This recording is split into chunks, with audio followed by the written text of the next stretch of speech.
নমস্কার, কবিতাটির নাম আমি ভালো আছি মা। কলমে সৃজা।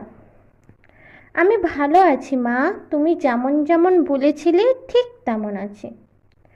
আমি আর আগের মতো বেশি কথা বলি না। কথায় কথায় যে জোরে হাসির ব্যারামটা ছিল ওটাও গেছে। জানো মা, একদিন ভুল করে এমন হেসেছিলাম। একবারই হয়েছিল ভুলটা, তাও সবাই মিলে খুব কথা শোনালো। বলল তুমি কিছু শিখিয়ে পাঠাওনি। আর ওই ভুল করিনি। আমি ভোরে উঠি জানো, সবার আগে আমি, ঠিক যেমনটা তুমি উঠতে। এখন 10টার মধ্যে আমার সব কাজ সারা হয়ে যায়। আমাকে কেউ ডাকে না মা, আমাকে একাই উঠে পড়তে হয়। একদিন একদম প্রথম দিকে উঠতে 9টা হয়ে গিয়েছিল। সবাই খুব কথা শোনালো, বলল তুমি কিচ্ছু শিখিয়ে পাঠাওনি। আর কোনোদিন ভুল করার সাহস হয়নি। সারাদিনের কাজ শেষ করে রাতে শুতে শুতে 12টা হয়ে যায়। আবার সকালে ঘুম পায় খুব। কিন্তু আমি ভালো আছি মা, আমি অনেক রান্না করতে পারি জানো। এবার যখন বাড়ি আসবো কত রকম রান্না করব, দেখবে সব পারি। আমি চাও বানাতে পারি মা।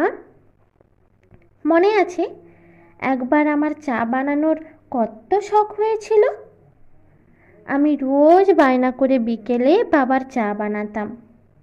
আর বাবাও আমার 4 চামচ ভর্তি চিনি ঢালা চা চুপ করে খেয়ে নিত।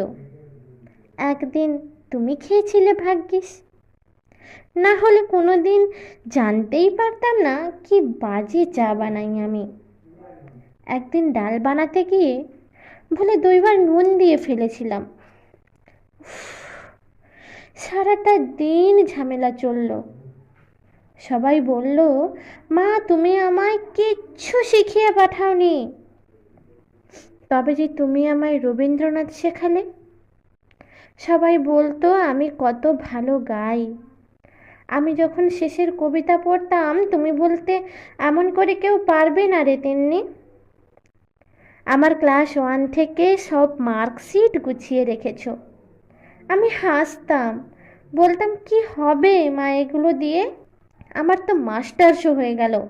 তুমি বলতে ওগুলো আমার শিক্ষা, যা দিয়ে আমি তোকে অন্যের ঘরে পাঠাবো। কোথায় শোনাবো মা আমি? ভালোবেসে সখী নিভৃত যতনে আমার নামটি লেখো তোমার মনের মন্দিরে।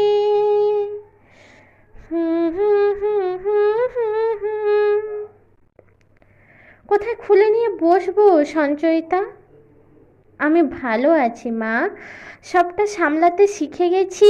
তাও কোনো কোনো দিন শুনতে হয় সারাটা দিন আমি করিটা কি। আমি মুখে মুখে তর্ক করি না মা, কিন্তু খুব বলতে ইচ্ছে করে, খুব।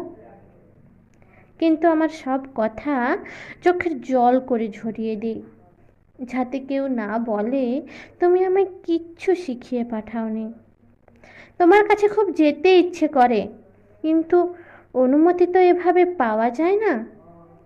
তাই আর কিছুদিন অপেক্ষা করো, আমি আসবো মা, খুব শিগগির আসবো।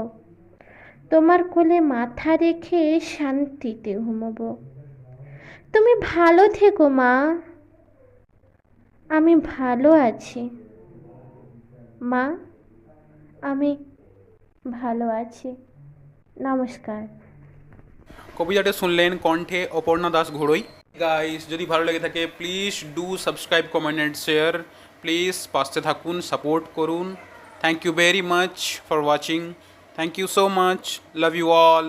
Tata, bye by.